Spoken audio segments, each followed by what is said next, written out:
everybody, and welcome to week 4 of Reality Riffs podcast. Can you believe it? We are on the 4th episode of Vanderpump Rules. Ooh, number 4. My name is Jessie Reed. I am here with my sexy, unique husband, Philip Reed. Philip, say hi. Hi, everybody. Oh, and stay tuned for after the recap. We're gonna kind of recap the New York Times article where Sandoval managed to make a bigger ass of himself. I didn't think it was possible. Yeah, it paints a pretty grim picture of old Tommy. Yeah. And we had some breaking news of our own, or I did. Phil's only here because he thinks he's going to get laid. If he is. I would not watch Vanderpump Rules for any other reason, I guarantee you. Okay, anyway, so we're on season 11, episode 4, Dog Days of Summer is what the episode's called. And you told me it was a filler episode. I feel like it is. I feel like... Okay, I feel like the whole season has been a filler. Okay, so the filler episode had more happen in it than any other episode up until this point. No, I feel like it's this one I feel like is a filler episode because it's getting all the ducks in a row to go to Tahoe. Oh yeah, everything I think is built on this trip to Tahoe. Like that's like the whole they're just hoping. Well, yeah, they're just hoping to get some life out of these people to put into the show because they're all over it. I think since Ariana and Katie aren't going, there's going to be redemption. Maybe not redemption, but there is going to be forgiveness. They're feeling sorry for Sandoval, and they're going to forgive him. They're going to have a little bit of fun. Oh, yeah. And then they'll come home, and I don't know if Ariana and Katie are going to be pissed or what, but let's start out. It says James and Allie throw their first pool party. Mm-hmm. Lisa Vanderpump gives Sheena and Lala advice. Sorry, that was the Peacock's description. They don't go too deep into it. They're about as lazy as we are. Well, we don't need to recap. Let's jump into it. Do we start at the pool party? Or James and Allie are getting ready for the pool party. And James is so funny because he's like listing off everything he got. He's like, we got like 12 towels. I even bought the barbecue for the barbecue. We spent $2,000. And then he's looking up in the air. He's like, yeah, where did it go? But then that's it. Yeah, but if you're going to have a pool, you should, have a barbecue. Yeah, you should have a nice grill. Yeah, right? Definitely. So. We have a nice grill and we don't even have a pool. No, we don't. Okay, so anyway, we cut to Katie and Ariana. They're getting ready. Yeah, and they're talking about, and all that really happens in this scene is Ariana's telling Katie that she got a ride home from Tom from the Lyft driver. The driver from March 1st. Right. When, Eddie saw. Yeah, you were arguing with your husband, I think? And Ariana, she's like, do you know how many people want to talk to you? And when she's in her... I was like, I do. I want to reach out for him. Maybe he'll come on the show. I can't imagine. It's been how long since the episode aired? Probably about 36 hours or so. Yeah. I'm pretty sure somebody's contacted this Lyft driver by now and blown up their Reddit, life. they should be paid for the sleuthing. I'm just assuming that even the Lyft driver in Los Angeles wants to be an actor, right? Well, I don't know. This guy didn't seem to know about Scandival. But then again, I would if I would have been in that situation. Other than being married to you, if I was not married to you, I would not know about. You don't think if you lived in LA? Okay. Los Angeles? Maybe because Okay, you might know about Schwartz and Sandy. Okay, well, yeah, but I mean, in the world of entertainment in LA, I think that block is very small and insignificant. No, but I think you get a lot of tourists too. You don't think there are tourists that are yeah, I don't know. Well, yeah, but I mean, I just think that a lot of people heard about Scandival. Okay, it was on Time magazine. Well, yeah, but I mean, for one, nobody heard about it that night. And if you wasn't a fan, if you're not a fan of the show before then, and you got these two people, probably not the first time you had a bunch going of drunk on Dancing assholes. with the Stars. She made it far too. I've never watched Dancing. Well, neither have I, but my mom has. I know. I'm just saying. I'm just saying. Like, if other than you in my atmosphere, I don't think I would have known anything about this, right? So I'm just looking at the Lyft driver going, I can see how you wouldn't know about Scandival.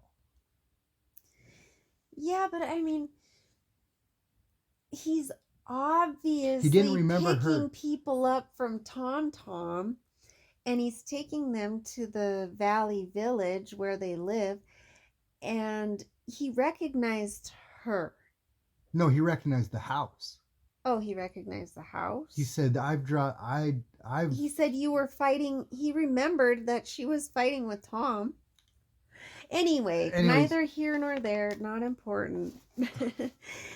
But before the pool party starts, Sheena and Lala just pop by Villa Rosa and have a little chit chat with, what's her name, Lisa? Mm-hmm. And I cannot get over how much Lisa's house, it just looks like a luxury hotel when you walk in. She has the swans and like the plate glass window walls. It's like beautiful, but wow.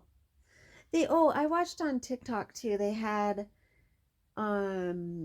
aerial shots of everybody's homes and how much they were. And I was surprised that Villa Rosa is only 15 million. Only in 15 million are not two words that should ever go together. James' house is 1.7 million. Yeah, that's what you'd pay in Bozeman right now. Well, I know that, but I thought, looking at Lisa, and Lisa has a land that looks over the hills of Hollywood. Like, it's prime real estate. I was thinking more like 24 million. I don't know. I don't really want, especially when we were living here in Montana 15. And our house went for what it did, or was listed for what it was. Holy shit, people. Well, you wouldn't believe what real estate was going for here, in western Montana at least, during COVID and a little while after.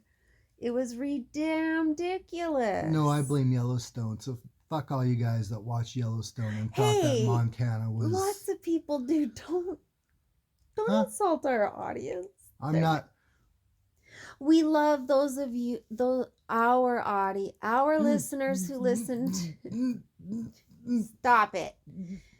Anyway, let's go back to what happens on our show that we are recapping. We can recap Yellowstone if you'd like to really rip on that. I will let you.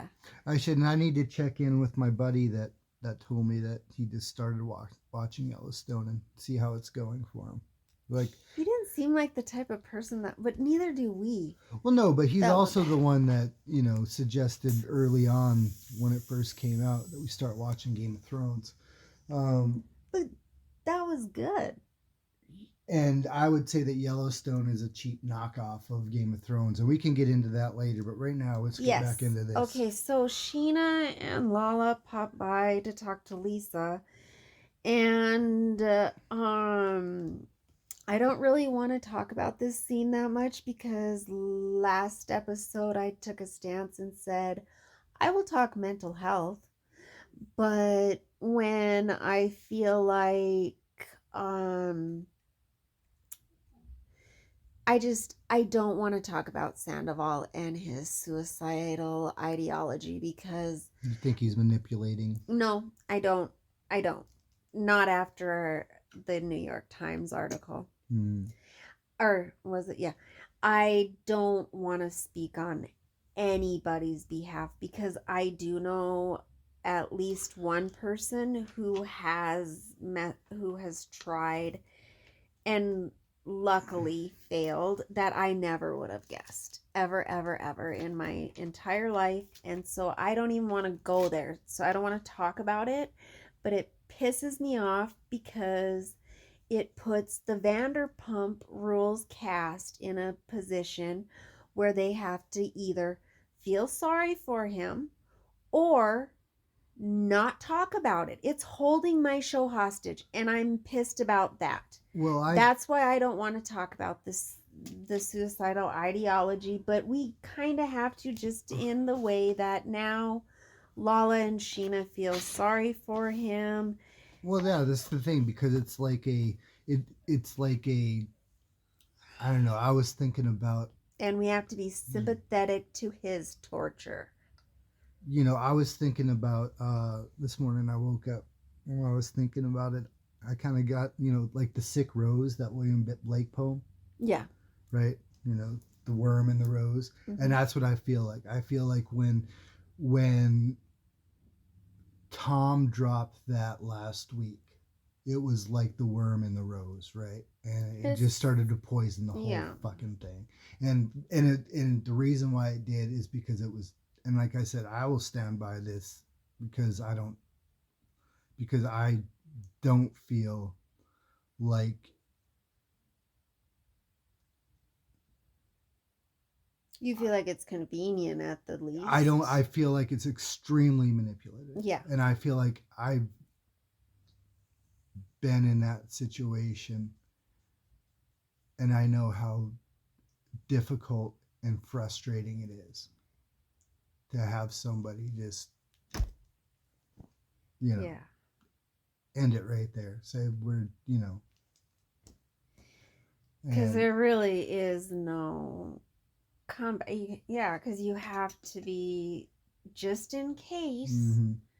But anyway, Sheena is she's afraid that if she is kind to Tom, Ariana's going to be mad at her. And I couldn't help but, and I had you listen to a little bit of that YouTuber. I don't know his name, but his channel is Pop Psych, and he's a psychiatrist. Oh yeah, the one where he kind of broke down. Yeah, and which I was surprised in that, though, that he never addressed the narcissist stuff, but maybe it's because no, he did. You didn't listen to it before. He said he does show behavior, but because he's never he can't diagnose Tom because he's not his patient, basically.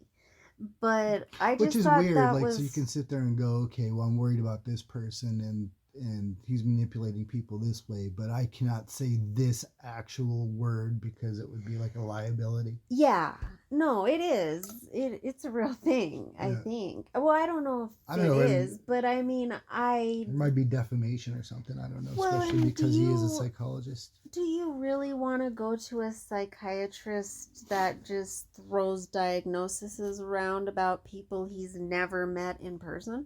I wouldn't. What is he going to say about me after he meets me? Wow, I'm blowing his wig back. Okay.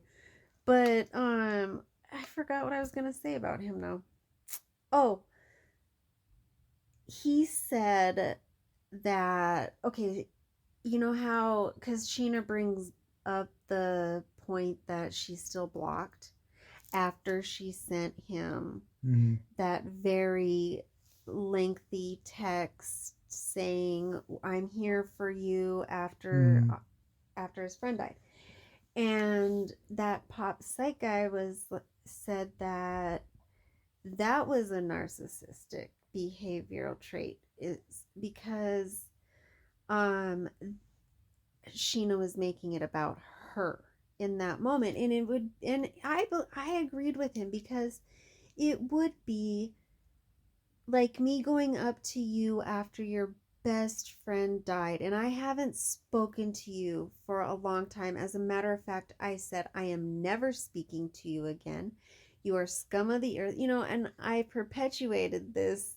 And then You you've are gone the on your worst person. podcast and talked Yeah. smack about me, and And then I text you and I am so sorry, and I'm really serious about it, and it's sincere, but you don't get back to me in a time that I feel is appropriate. And so I go up to you and I say, why didn't you get back to that nice text I sent about, or to you, when our friend died? Why yeah, didn't you get back to me on my time? That's like, well, remember yeah. when my Aunt Connie sent that letter out? Well, and I think I When think she was ready. But no, that's where that I was on this. I didn't even think about it in those terms.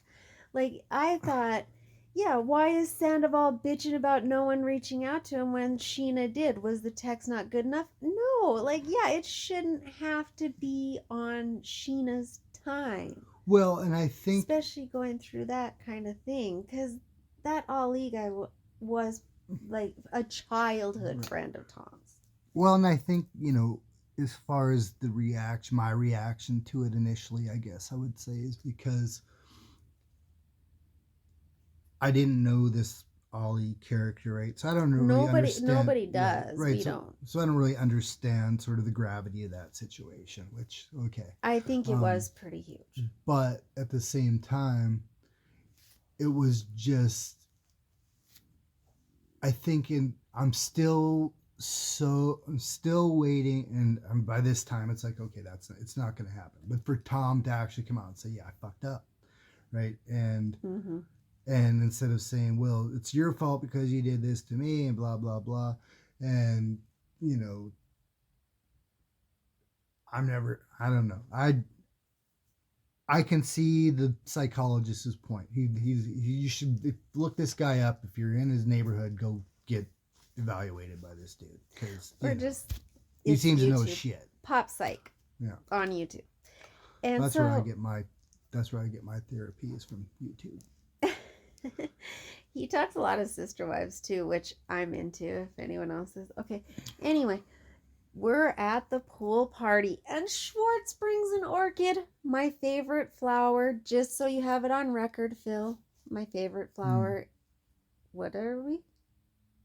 We're orchids. Yes. We're team orchids. Team orchids. And Allie, she almost seemed a little bitchy about it. Like, well, I think we're gonna need a gardener. Well, bring them over to my place. I'll take these plants. I'm really obsessed with plants nowadays. It's winter. Yeah, but if you notice, like, Tom never brings anybody else plants. He only brings James plants. Like, what the fuck? Well, that's because James is his only other friend who owns a home. Like, that's what you do, I think, when you go to, like, housewarming parties or parties like that. You bring a plant, or like a Tupperware with a casserole in the Midwest. Well, I guess, yeah. I mean, if it's technically like a housewarming party. I remember people knew my mom liked plants, so every time we'd have an unusual visitor, like someone who wasn't a usual, someone who came like once to visit, they would bring plants. And my mom, she would get real excited about it, but I was like... So you're saying that Schwartz is more of a golden girl at this point? Yeah, I'm really digging Schwartz this season. I'm like, back off my Schwartzy. Everybody needs to back off my Schwartz, but I really do wish he would grow a backbone when he gets around Tom Sandoval. If we could get Sandoval off Vanderpump Rules, I know we can get Schwartz off Sandoval's dick. And then we have a man that I can get fully behind because he won't be.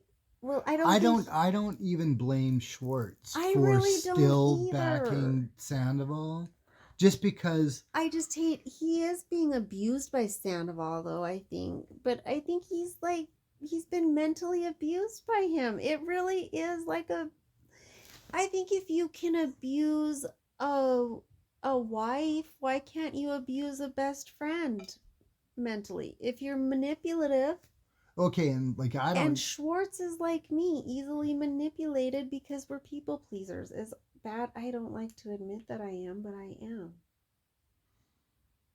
Well, But I don't think he has a bad bone in his body. I don't know. like I said, I don't think that I don't blame Schwartz for still backing up Sandoval. I've had friends that have done some pretty stupid shit that I've had to stand by them, right? And I did because they're my fucking friends. Yeah, but but I'm not gonna like if I was in Schwartz, well, but this is where the whole thing falls apart. But at this point, now that the relationship is over, I don't think that Schwartz has any obligation to pick a side. no, but like what I'm saying, why I hate seeing him get abused is because he is. He has to. I haven't seen been, that. You haven't seen him have to apologize because Sandoval won't, and he doesn't want to lose the fucking bar.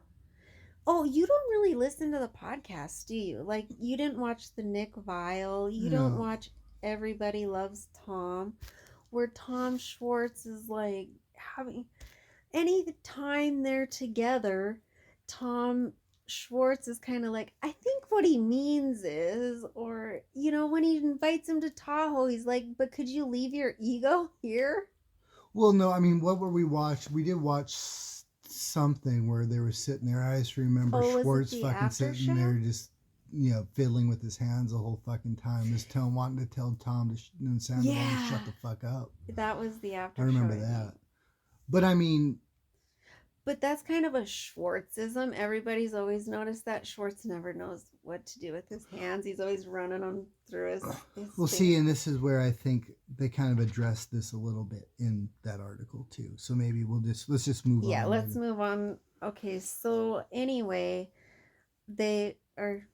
And then what you said you would love to have, because I was like, oh my God, they're going to break their neck because they're jumping off the roof. You're like, hell yeah.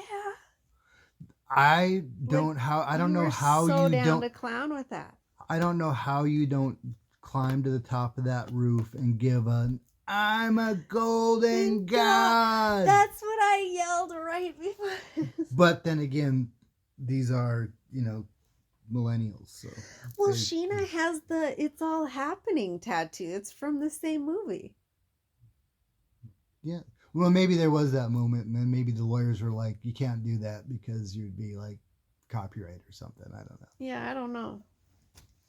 Anyway, and then Tom and Billy are at that cold plunge place. I'm not quite sure what it was called, but that looked like that looks like torture to me. I hate being cold.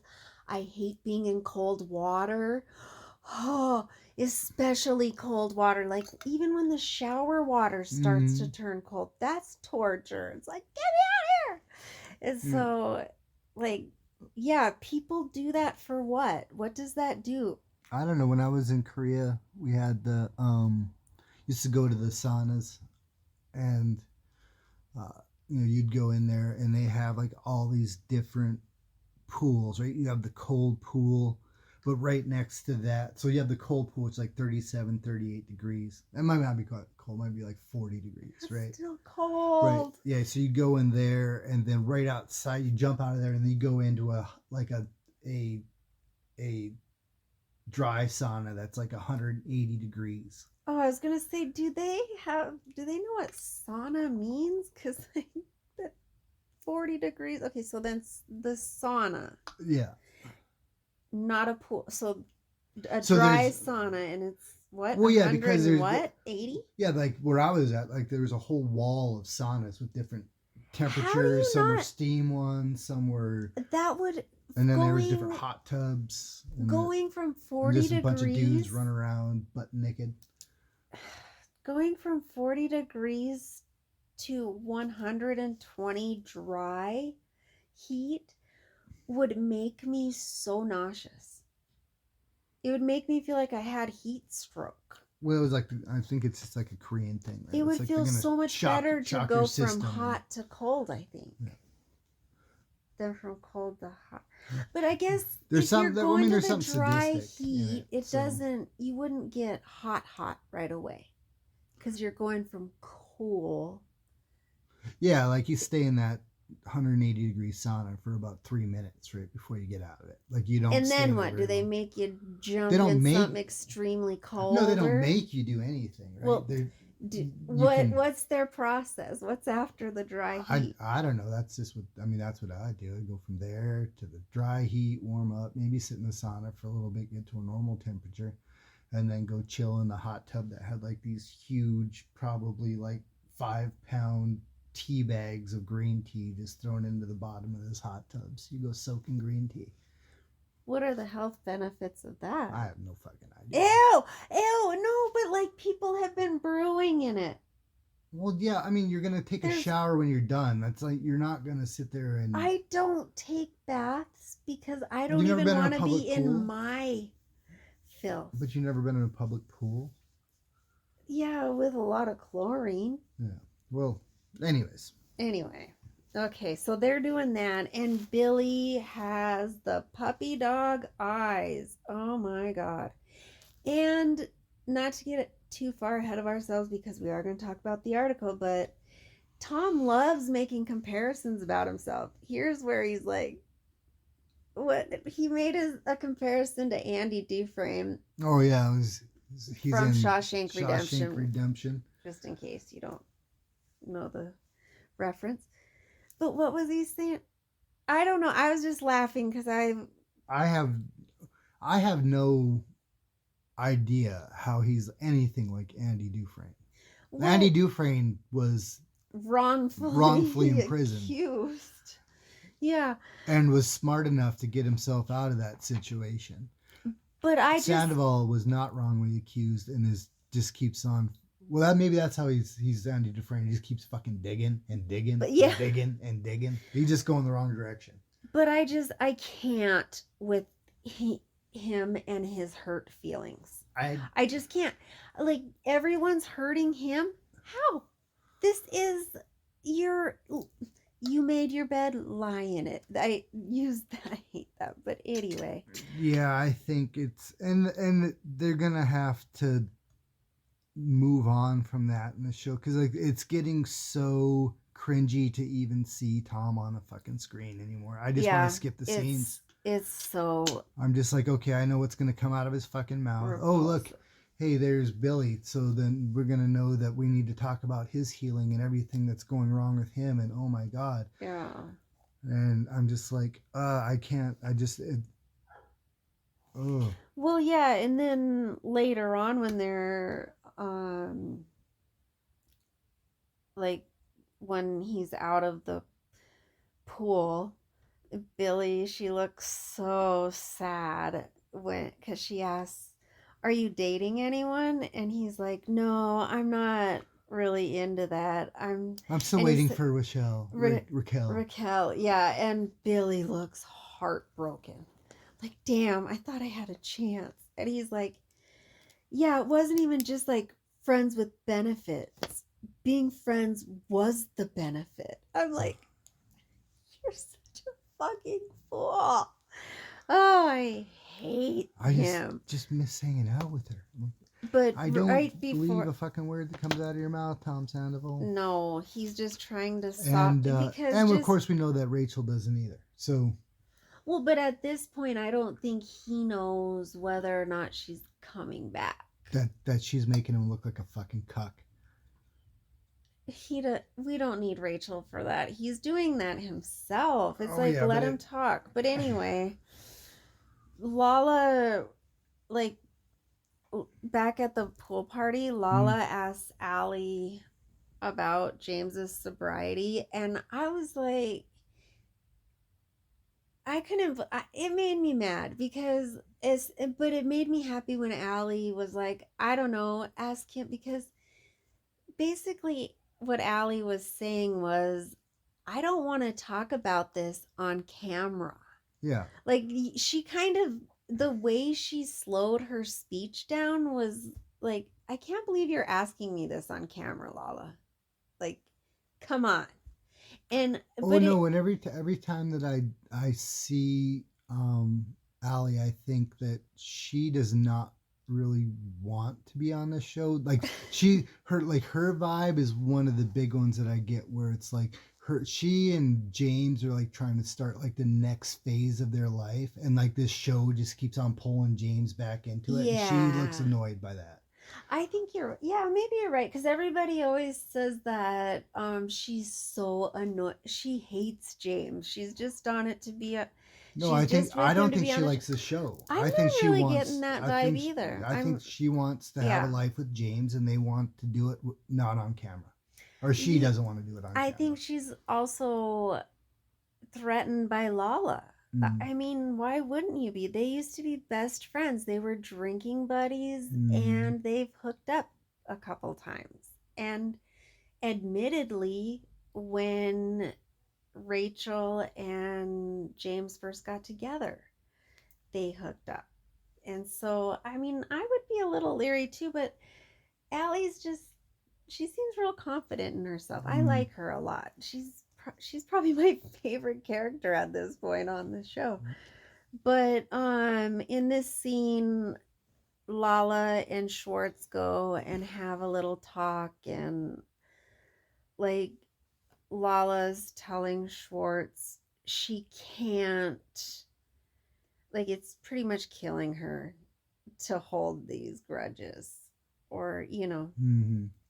so they apologize to one another, and yep, we got another one.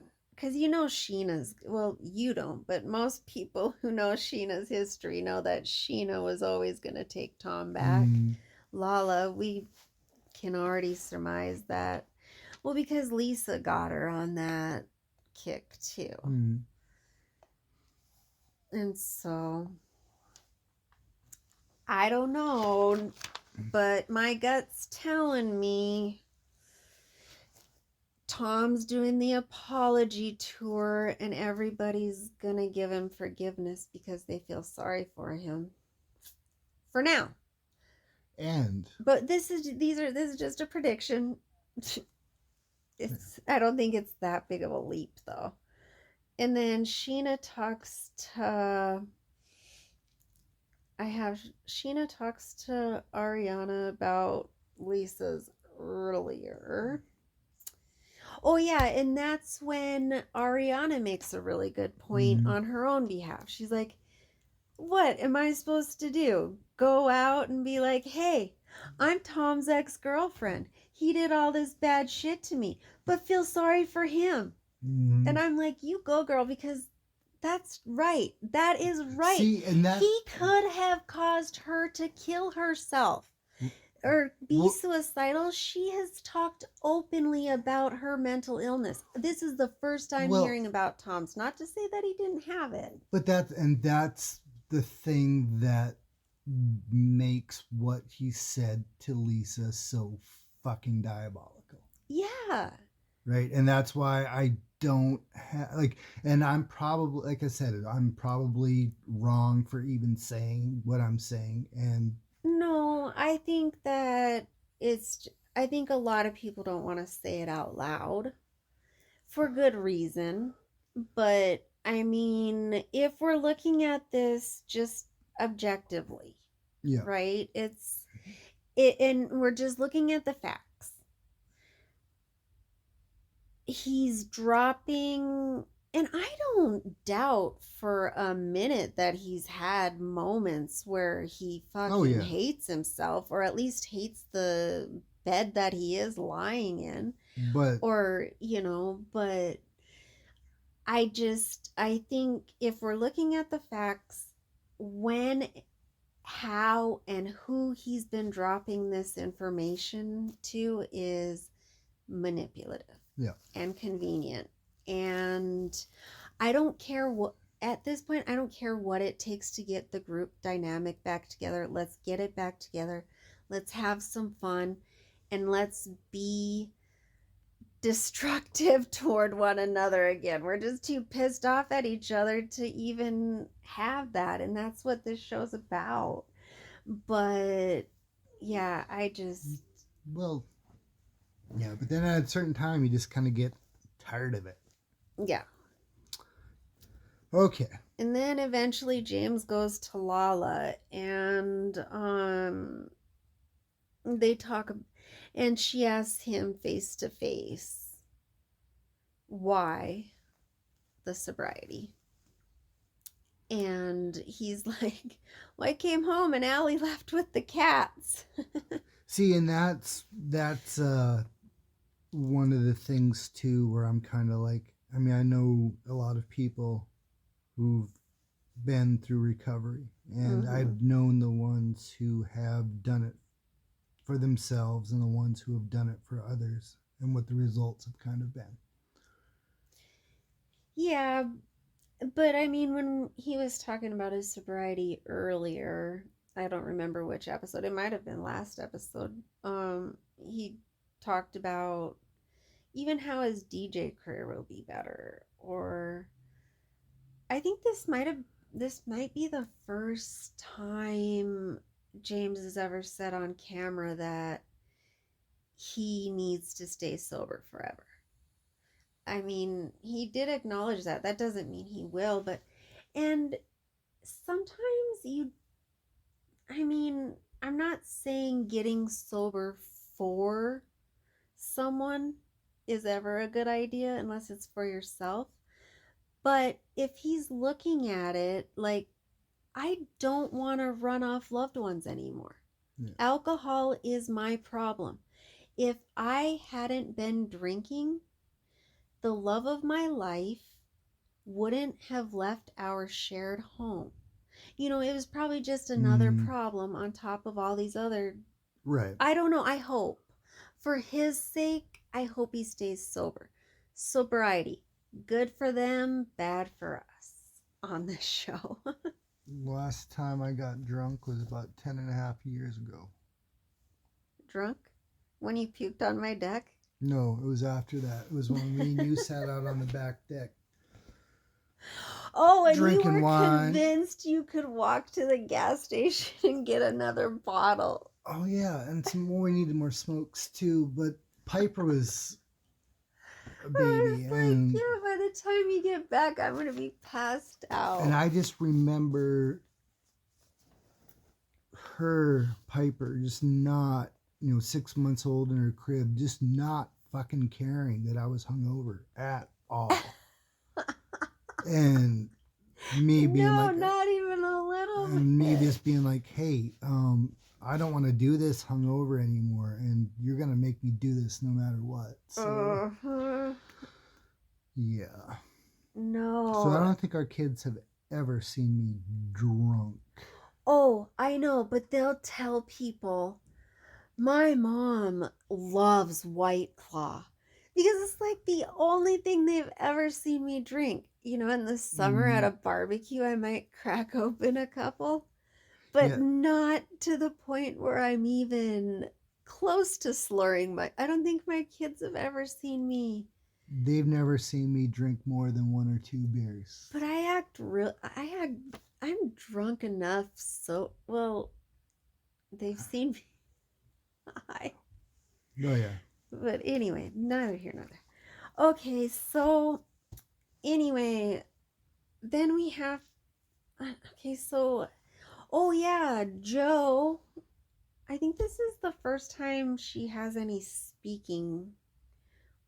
Jo was the one cutting Tom Schwartz's hair. Oh, okay, yeah.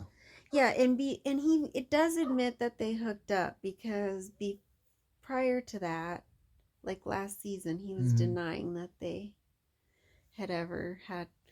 But I don't know. she didn't necessarily need to be there. Did they talk about anything important? It was just... I mean, he was talking about Tahoe, was he? Yeah, I know Sandoval came over. And then this is when he invites Sandoval. He invites him to Tahoe, but he's like, but can you leave your ego here? Maybe listen to what they have to say. And Tom's like, well, I don't get how they don't understand how they're hurting me. That triggered me. Yeah. I wanted to jump through that TV and just start wailing on him until he fucking got it. Because how do you not get it? He has the luxury, even, of looking back and watching himself. He still doesn't get it. How does he not? Why does he think that people owe him an apology is what I want to know. Why does he think people owe him a reach out? Has he reached out to any of them? I think, and this is just my uneducated opinion, that he believes that the success of the show and the success that they've all enjoyed is because he was on the show. Oh, he fully believes that. Right? So he feels like he's right now Donald Trump going, well, Taylor Swift should love me. I'm the one that got her all that money. Donald Trump said that? Oh, yeah. Oh, yeah. Donald Trump's starting a culture war with Taylor Swift. He's going to fucking lose. But yeah, I was going to say, her fans are kind of rabid. Yeah, his fans are kind of old. 80 years old, 70 years old. No, but he did drop some nice sneakers. Who? Trump. $399 pair of golden sneakers. What brand? The Trump brand. Anyways, he took him to SneakerCon, got booed. Yeah, that was the whole thing. Can you imagine wearing Trump sneakers? No, but then again, it helps us spot the.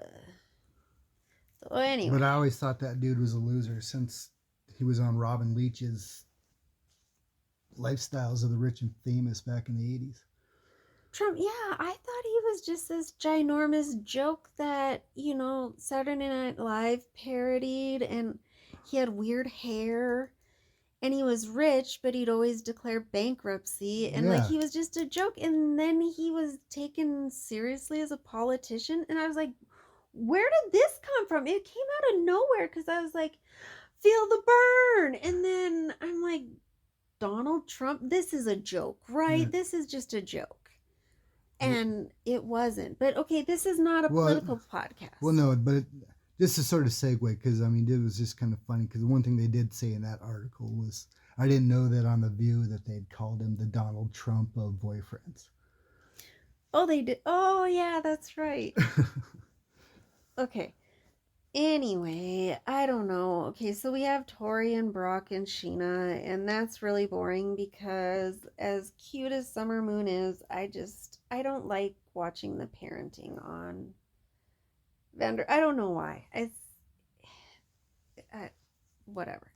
So we go to Wait. I just want to go back to that for a second. So what you're telling me is that you just don't like the kids being on Vanderpump, or you don't like the way that they're being parented on Vanderpump?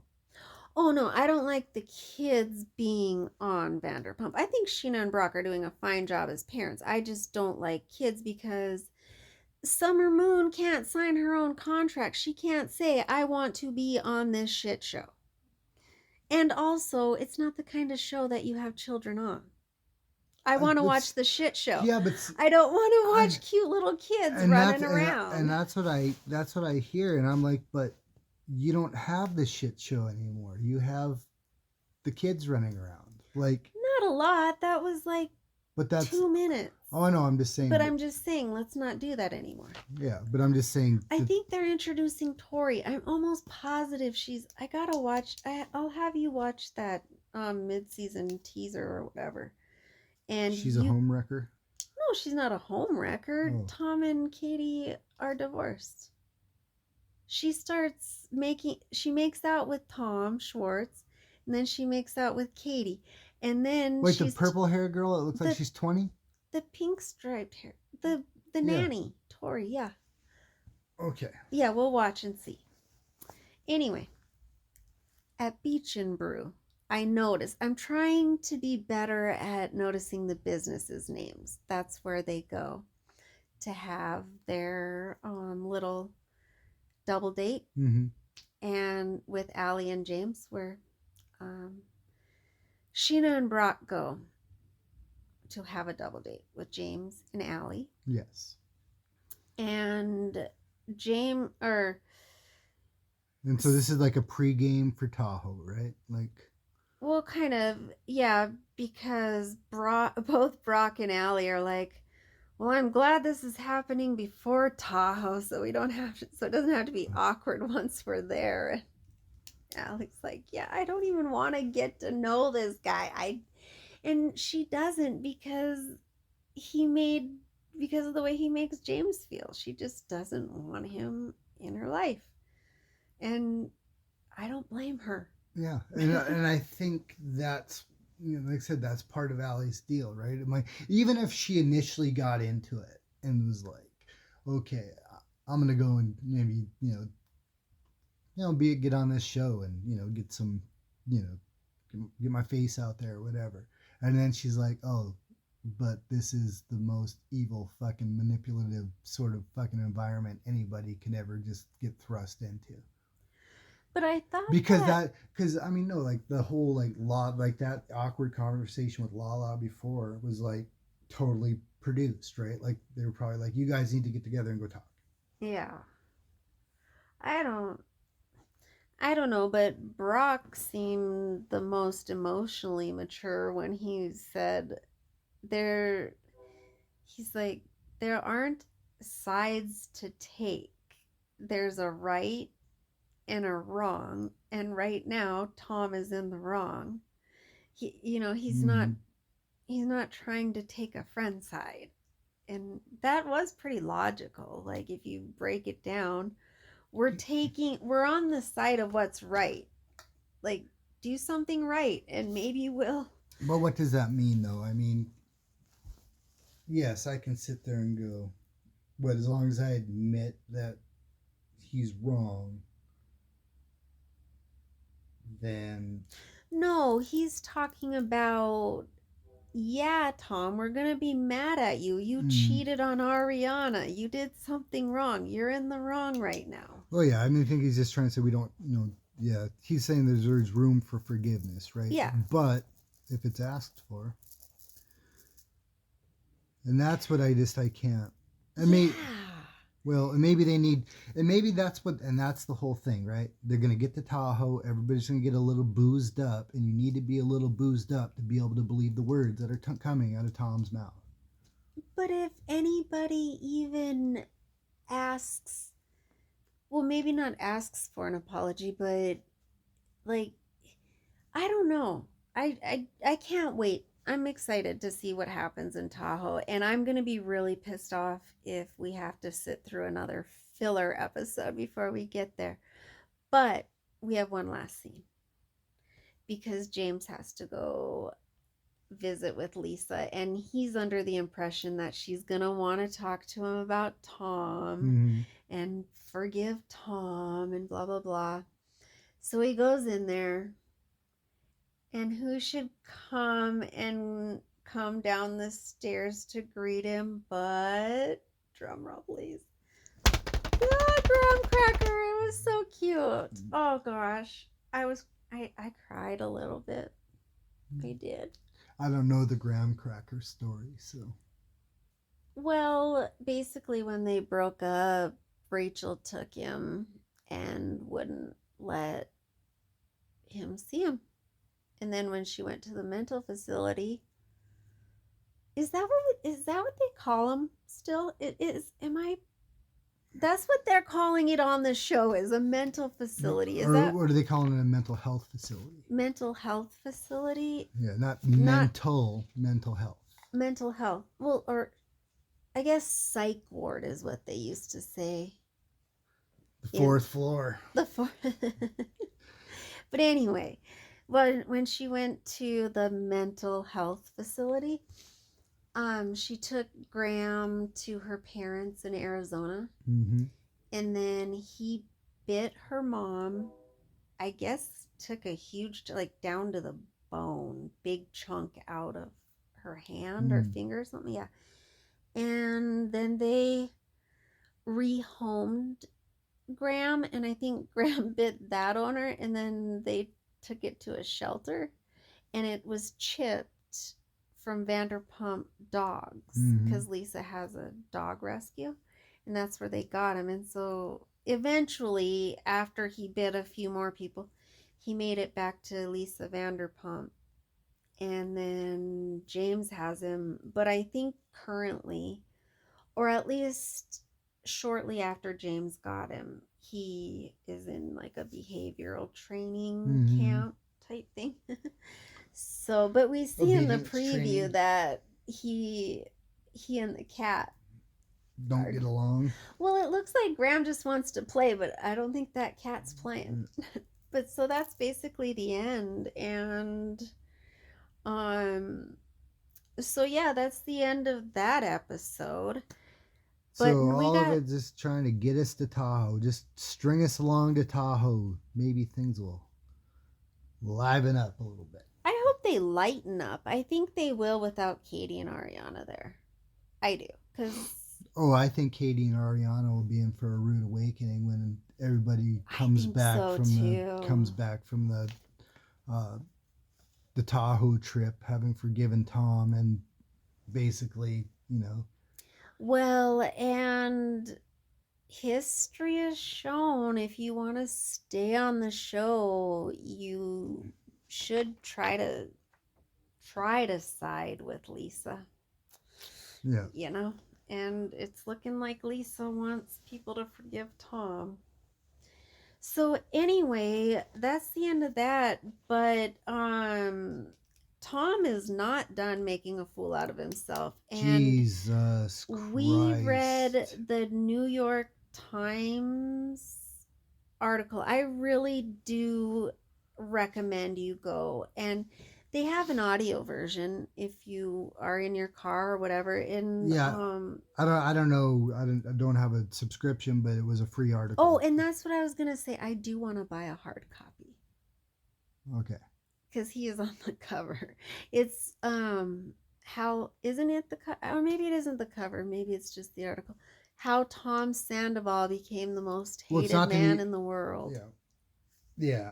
And in it, he makes some very terrible, just some stupid analogies. Like I said, as an English teacher, I feel like this is a failure of the education system. Because do I believe that Tom actually... I think it was a well-written article. I think whoever wrote it went to a good journalism school. Oh yeah, no, the article was great. I laughed out loud a few. Yeah, I thought times. It was very well written. But it also does. So, anyways, the article is called "How Tom Sandoval Became the Most Hated Man in the World," or in America. In America. Yeah, and it's written by Irina Alexander. And so, anyways, so she wrote a good article. What was it? The New York Times Magazine. The New York Times Magazine. Okay. Yeah. And anyways, in it, of course, Tom drops that he makes a few stupid comparisons. He talks. Oh, wait, time out. I just want to ask you real quick. What did you think when I sent you that text that he had of him? Of him, like the quote of him comparing himself to OJ. My first reaction was, wow, how I know. How fucking numb is this person? When I first saw it was, I gotta send this to Phil. Like can you believe it? Well, I mean, it made it really hard to even think about the episode. Yeah. Because I mean, everything now is going to be viewed through that context. Like, holy shit. That lens is dark. Anyway, go on. Sorry, I didn't mean to. But anyways, okay. So the article written by Irene Alexander paints a pretty bleak picture of Tom, sort of overall mental health, but not sort of in the way, I guess, that I feel sorry for him, but I feel like he needs some help. Like seriously needs some help. Not just like his friends in quotations. Yeah, not sitting around and having a beer with the boys. Like get this dude into a hospital and get somebody to shock his freaking brain. I feel like he's having delusions, and that can be dangerous. I'm not a psychologist, but I almost felt bad for him because he's not getting it. He isn't. But go on, yeah.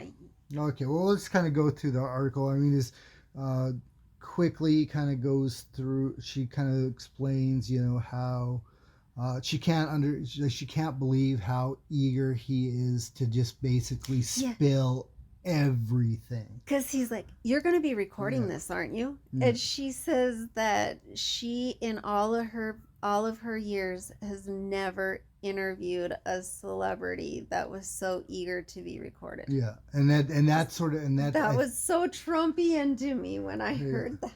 Well, and I think too that it kind of gets to, so she starts out by kind of, that is sort of the article. She's kind of explaining how his brain has really kind of been, his ego. Yeah, his ego's been inflated, but he also has just been so immersed in this reality TV environment that he can't escape it at any point, even when he's alone. Oh yeah, it's almost as if it isn't recorded, it really happen? Yeah, exactly. And that's one of the points that he gets to, because of course, so she goes into, talks about how sort of the history of the show, and how 12.2 million people watched during that final episode of season 10. Nowadays, that is a huge number. Yeah. Of course, Rachel is gone. He hasn't heard from her, Because she blocked him. Yeah, she blocked him. Like, it's, at this point. So it's like, knowing that, and then see him talking to Billy going, oh, I just love her and I miss her, And it's like, but he doesn't even look like he believes it when he says it. So that's beside the point. Yeah, I don't think anybody. Yeah. Then, of course, talks about what Ariana's kind of gotten out of all this, right? That's what I hate more than anything, is everybody has been minimizing Ariana's pain because she was able to capitalize on an affair. I'm sorry. She was able. You should capitalize on any opportunity that comes your way, as long as you're not hurting anyone. And so, like, just because she did well after he fucked her over does not in any way, shape, or form mean that she should not have any feelings about being shit on. Oh yeah, no, absolutely. I think it's totally fair if she gets to go on to a Lay's commercial or a battery commercial and rip on fucking Tom, because Tom was fucking Rachel in their bed. Yeah. In their bed. So yeah. Ugh. Go for it. Okay, so it talks about that. And of course how Sandoval became the butt of, jokes all over, the pop culture sphere. Memes. Yeah. I mean, even Katniss is making fun of him and Oh, but she is like, well, you don't know this because you're new, but yeah, she's been a lifelong Bravo fan, or she's the housewife. Yeah, she's been on Watch What Happens a few times. What's her name? Jennifer Lawrence? Yeah. Okay. Yeah, so she was ripping on him, and View called him the Donald Trump of ex-boyfriends. Oh yeah. See, I must have not been.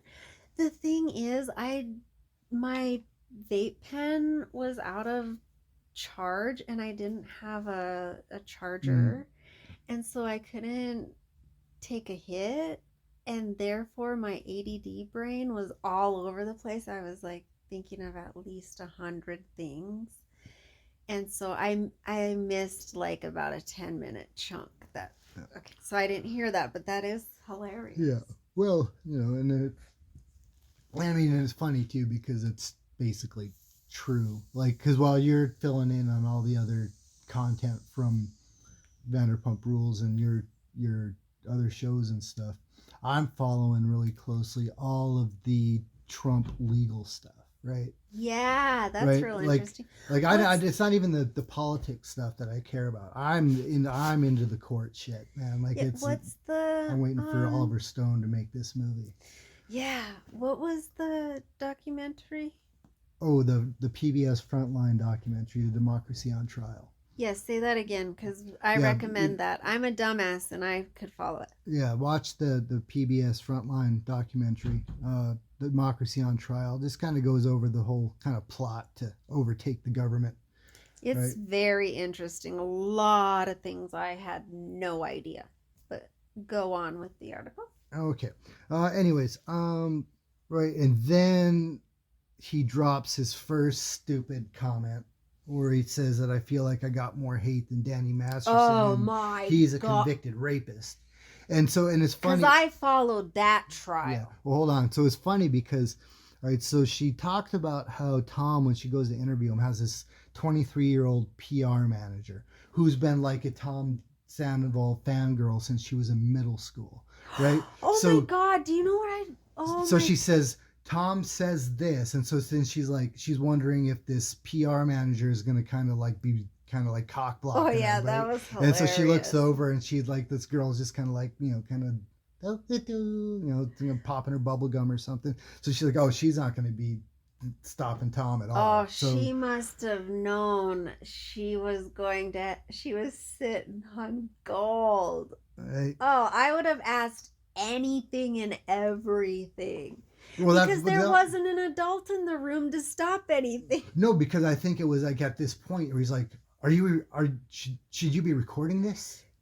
He was like, make sure you're getting all of this stupid shit that's about to come out when she first said that, I thought he was going to be like, because I don't want you to repeat any of that, what I just said. And I was just like, oh no, he wants to make sure.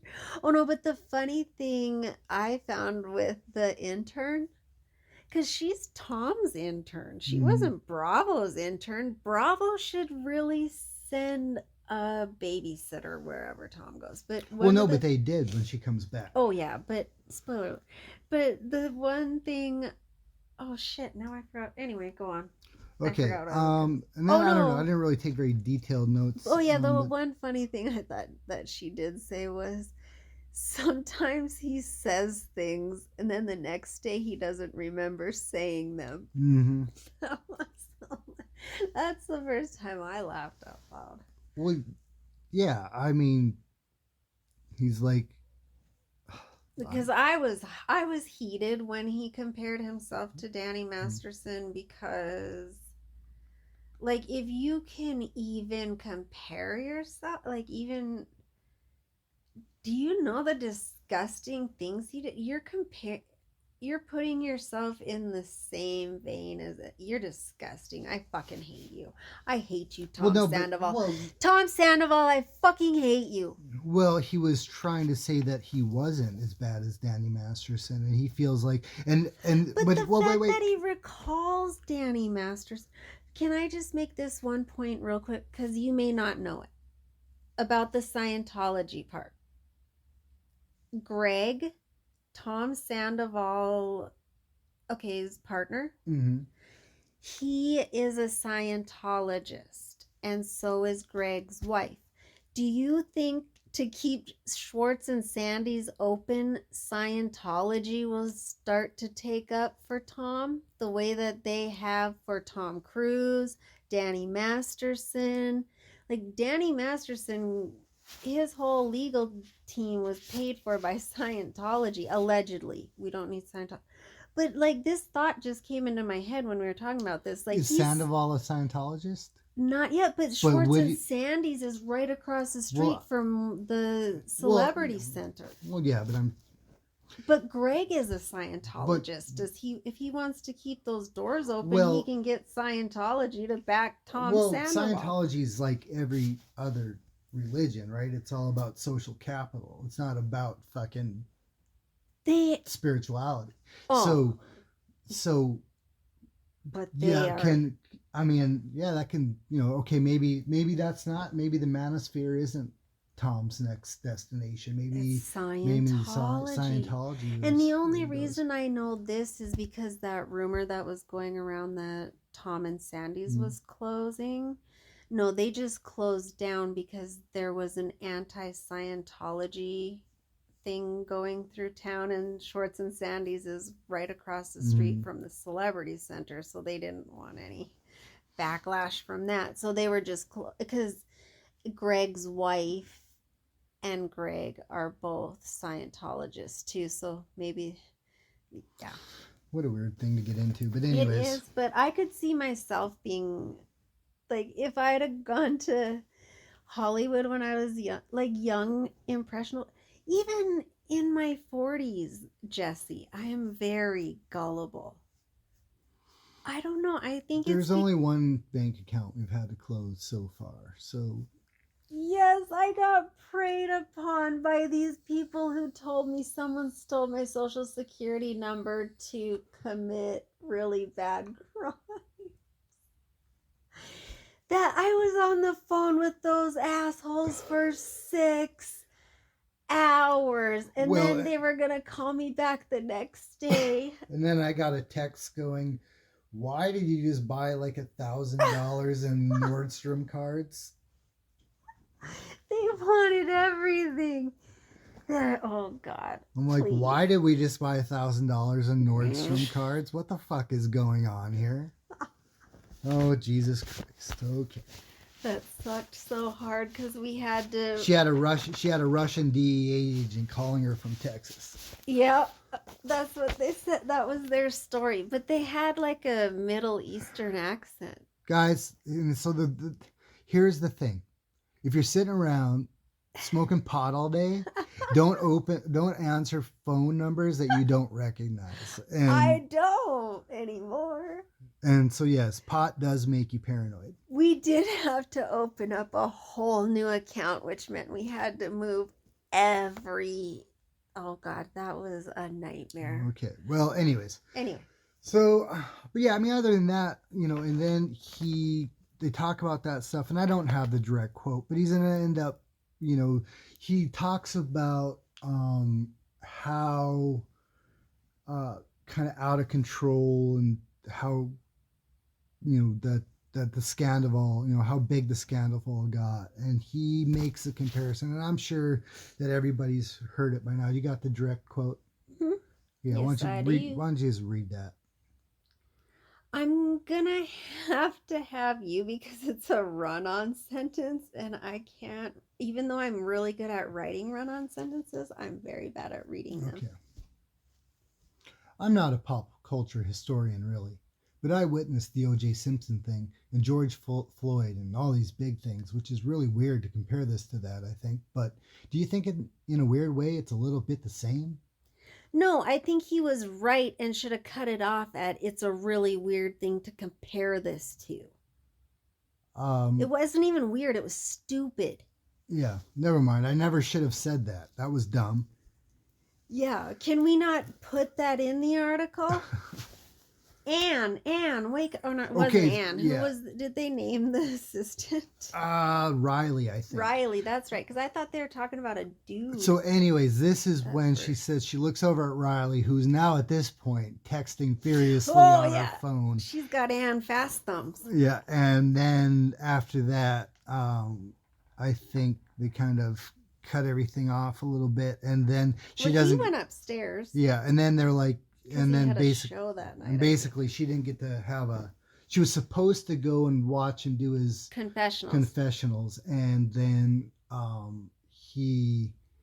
but then Bravo's like no, and so it was like and so then it wasn't like until 2 weeks later she gets to actually finish the interview, and when she finishes with him, then there's an adult Bravo babysitter with him who had never even met Tom before. Right. It's like, oh, I think I made you a mock tea, or you made me a mocktail at Tom Tom or something one time.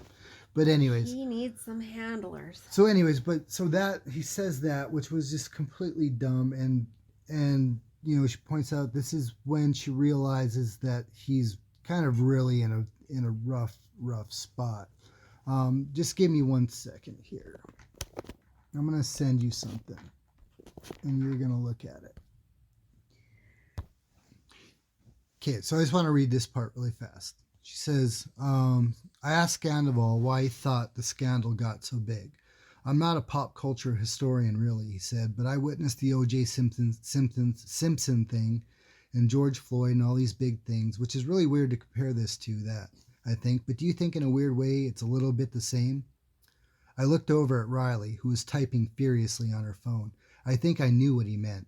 He was trying to express the oddity of becoming the symbolic center of a nationwide discussion and a major news story. What he communicated instead was something more honest, which is just how much the experience had made him lose perspective. Yeah. I did what I... Disgusting. I said, I did what I did because I was in an unhappy place in my life, he said. I got caught up in my emotions and fully fell in love, like for real. I wish you could see. My eyes are stuck in the back of my head. I cannot. Sometimes he says too much, Riley says. So anyways, yeah, so that's, but yeah, he's totally lost perspective, right? And like he said, he's in a sick state, and I do think... But to compare this overprivileged white man to any person of color is... That's totally boring. I mean, I don't even think we need to discuss how stupid that was to say. Oh, okay, I think that... No, why? Oh, okay. Because it was stupid to say. Oh, for him to say. Yeah. Oh, okay. So yeah, no, calm down. I'm saying... I was really, really taken aback by that part. No, but I'm saying, like, I don't think it's worth it for me and you to discuss. Waste our breath, yeah. Because, I mean, I think that there are people of color out there, and I think that there are people who have felt those remarks in a way that hurts a lot more deeply than we feel it, and can speak to it a lot better than we can. Yeah. So I get that. But I do want to say that I'm just talking about Tom's overall mental health, right? Yeah, this is when I was telling you he's delusional. Well, it's delusional, but then because one of the things I was thinking about with this whole suicide thing, and Kyle Chan pretty much, he makes the app comparison, right? He makes the analogy. Kyle Chan was actually pretty well spoken the last episode he was on. But he makes the comparison that Tom should have made, the acceptable one, right? And said if he's anybody, he's Theon Greyjoy. Yeah. Right? Like, he has been fucking emasculated, castrated, humiliated, beaten, tortured, and he's deserved everything that he's gotten, just like Theon got, right? Mm-hmm. But Theon gets a redemption arc. Right. Right. And so Theon was really sad. Yeah, but that's the thing. But there's also, and one of the things that I got to thinking about, and this is sort of and maybe this is even more of a men's mental health thing that doesn't get brought up a lot. There was a British philosopher named Mark Fisher, who I really enjoy reading. But he committed suicide. When was this? He committed suicide, I believe, in 2017. I'll have to double check that. I don't know the exact time. Fairly recent. Fairly recently, right? But his whole point was that he suffered from extreme depression. And he talked about how he felt like his depression was systemic. Right. It wasn't because of anything, like, he didn't want to blame it on his parents. He didn't want to blame it on childhood trauma. He was trying to say that the system that we live in was causing him to be depressed. Mm-hmm. And I think specifically against for men. And so one of the things that they talk about is magical volunteerism. What he said is magical volunteerism is a belief that it is within every individual's power to make themselves into whatever they want to be. So, and basically that's sort of our religion in this country, right? It's within your power to be who you want to be, right? That's the American dream. And that's what's pushed by Hollywood and influencers and everything else. Mm-hmm. He said, but the flip side of that is the depression, meaning that we're all uniquely responsible for our own misery, so therefore we deserve it. Right? Oh. And so that just like debilitated him. And like, so he wrote a lot about what he called capitalist realism, right? He was like, it's easier for us now to imagine the end of the world than it is to imagine a peaceful world. A peaceful world, a different world. And I think Tom is kind of in that place too, right? If you are a fucking ex-model living in Hollywood, right? I imagine the pressure to make yourself into who you want to be is because you don't even just do it with your life, you do it with your whole appearance. That's the ultimate. Because now he's dating magical realism. Victoria's Secret model. Yeah, right. So there's. He needs to have that trope as a rock. Yeah, so there's like that aspect of it too, which I can kind of see where it's like I feel like, yeah, I can see how the world. One place that I've never felt more seen or like even relatable with Tom Sandoval was like when he asked the interviewer, he's like, when you forget what's cool or you don't know what's cool, however he puts it, I'm paraphrasing. I was like, I've had that moment where, oh shit, I don't know what's cool at all anymore. Yeah. I'm not even using the right slang, and I just heard that yesterday. Well, you know what? I'm totally fine. Here's But I don't need that validation. I don't need to be cool. I'm 44 years old. Yeah, but hold on though, because here's where it falls apart for me. Because yes, I look at kids nowadays and they're doing their new whatever they're listening to or whatever they're into, and I'm like, I don't know what's cool, and that doesn't bother me. But you know what does bother me? Is when they dig back into the 90s and they pull out some fucking bullshit and they're trying to make it cool. I know. That was never fucking ever cool. It's like, no, you don't bring Backstreet back, all right? Like, fuck that. That was stupid then. House. That was stupid then, and it's still stupid. Yeah, go kick rocks, kid, because that ain't happening.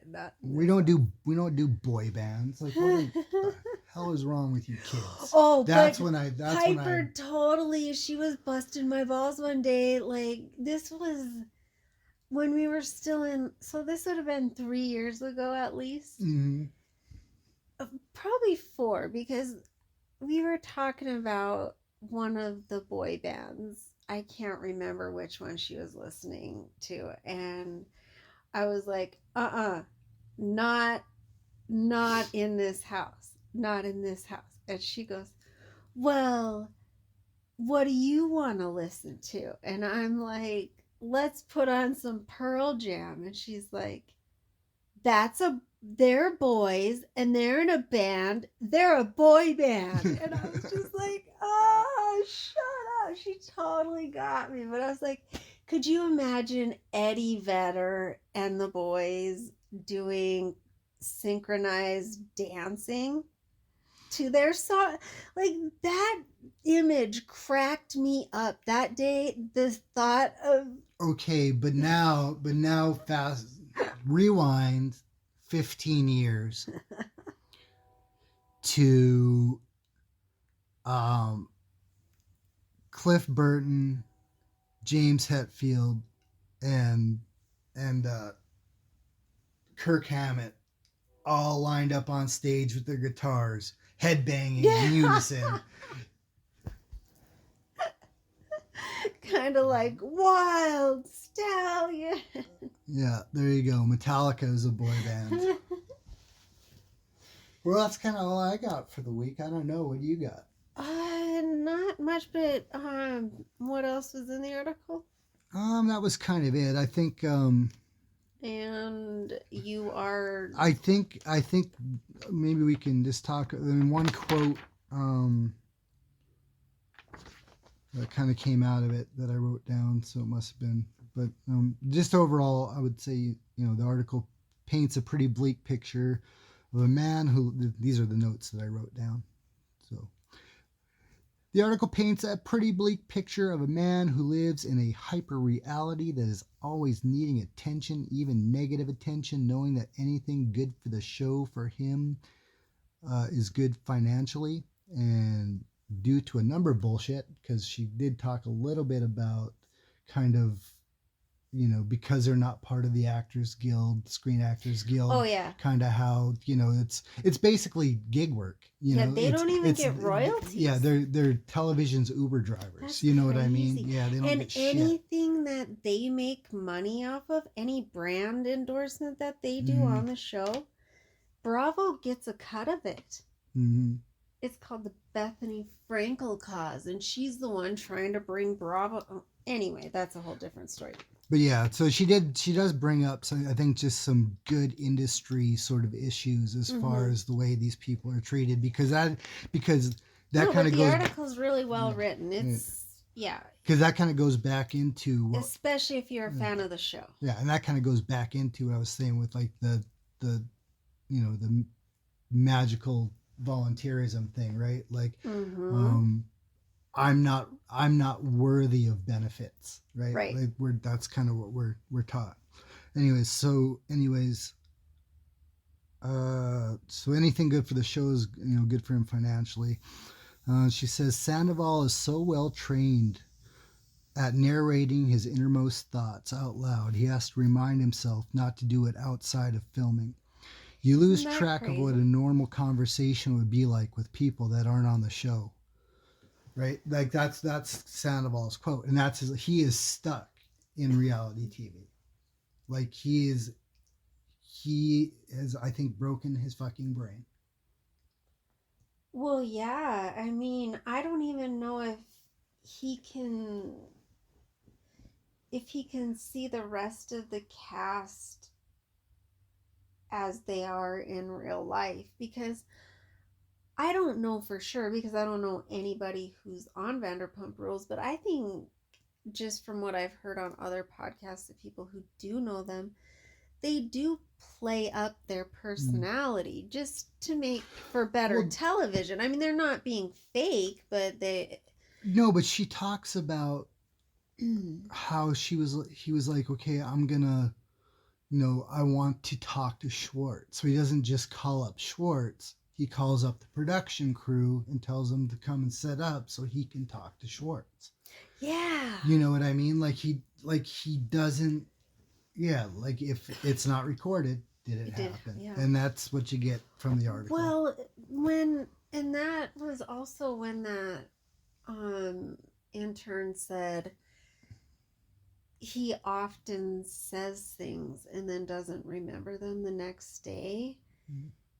It kind of wants me to have him go have a brain scan. Because I do know that, and they've talked openly, I don't know if Tom has, so I'm just going to say allegedly, have done a lot of drugs. And it's known that prolonged use of alcohol can pickle your brain. I've seen it happen. And so I don't think he's been taking the best care of himself. And I don't know. If anything, that's why I don't want to talk about his mental health as far as recapping the show, because for one, I think it's holding the show hostage, and for two, I have no idea. after listening to that article, he is in a dark place. Just because it doesn't look like it outwardly. Check on your well friends, everybody. No, but he's manic. His behavior has been very manic. It's like when he hits the depressive state, that's when, that's when his friends should check in on him and maybe get him a professional. Someone should 5150 the dude. I seen video footage of... Oh yeah, we watched some Tom and the Most Extras yesterday too. It was pretty entertaining.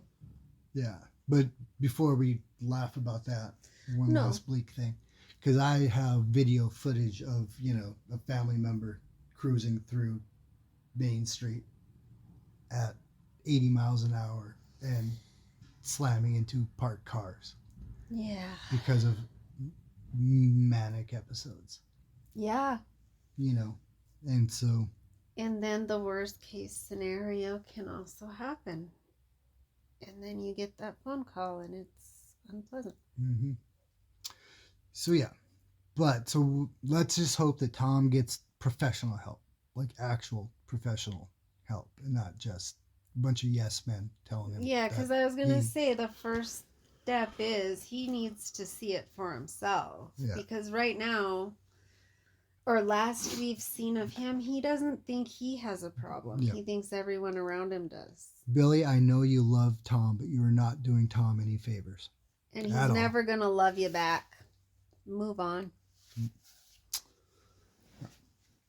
And that's a wrap for us. I hope you all have a good week. We'll talk to you probably a week from now. All right. Rock on, punk rockers. All right. Bye. Like and subscribe.